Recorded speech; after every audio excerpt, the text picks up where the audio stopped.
Welcome to the Chesalbridge Capital Market Observations Call. I'm your host, Eric Jefferson. Today is Monday, March the 4th, 2024. A lot to talk about today. Before we get started, though, a few quick words from our legal team. With that, we can go ahead, dive right in. Want to start touching on earnings. About 95% of the way through Q1 earnings. Results thus far have been much better than expected. I've seen about 98% of companies beat. That's an encouraging sign. And more importantly, a lot of those beats above what analysts were forecasting. One of the major concerns coming into this year, I was thinking there were some very frothy expectations. Thus far, that has proven not to be a concern. As a result, you've seen risk assets rally in response to that good news. S&P now up 16 out of the last 18 weeks, bringing the year-to-date gains just north of 8%. Granted, we are down in early trading to kick off the new week. Bonds, on the other hand, down over 1%. That's a function of rates being a little bit range bound. Again, a lot of expectations for Fed interest rate cuts being pushed back later and later into the year. On the economic front, a very busy week. We get labor data, unemployment, labor cost, productivity, and payroll. Two key themes we're looking for there. On the wages side, thinking about how that trades. Obviously, higher wages, stickier, more prolonged inflation. There's a right balance there. Again, by no means, if wages plummet, is that a good thing? Certainly something, though, a very delicate number as we think about hoping to continue this soft landing.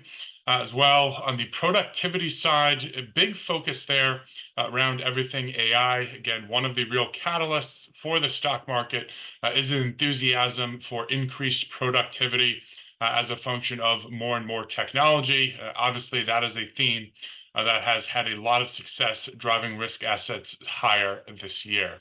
On the geopolitical front, very busy week as well.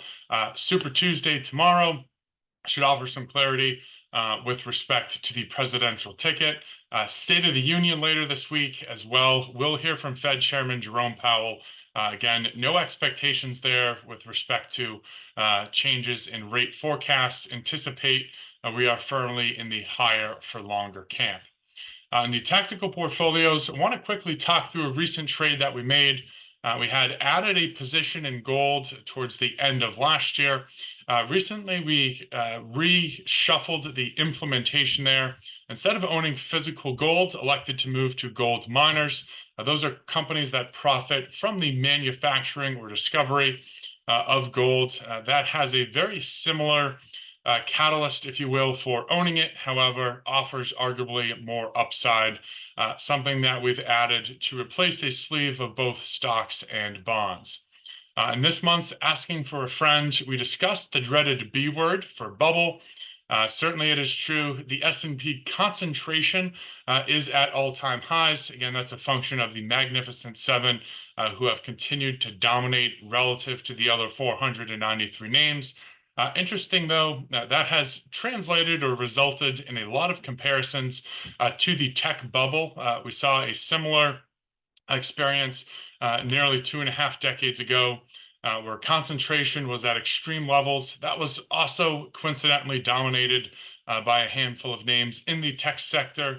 Biggest difference, though, when we compare that market versus today, a lot more speculation back then as opposed to actual realized tangible earnings today. Now, make no mistake, there's a lot of enthusiasm for AI. If that is not able to deliver an increased productivity, I'm sure we would see investors as well as markets sharply reprice some of that positive enthusiasm. But when we compare apples to apples, the earnings these mega cap companies generate today relative to where they were in prior levels, much more comfortable on today's ground versus 2.5 decades ago. Also, separate news for folks that hung on to Bitcoin. Kudos. We've seen that now cross 65,000 for a price. Obviously, that has been an incredibly volatile asset class if we go back over the last handful of years. And then on a separate note, congratulations to LeBron James, all-time scoring leader in the NBA, earned that title fairly recently. Over the weekend, though, was the first player ever to eclipse the 40,000 point mark. Obviously, a tremendous feat there, one that will only continue to fuel that debate on best player ever. That's all for this week. As always, happy to discuss anything else in more detail. If you don't connect, have a great rest of the week. Take care.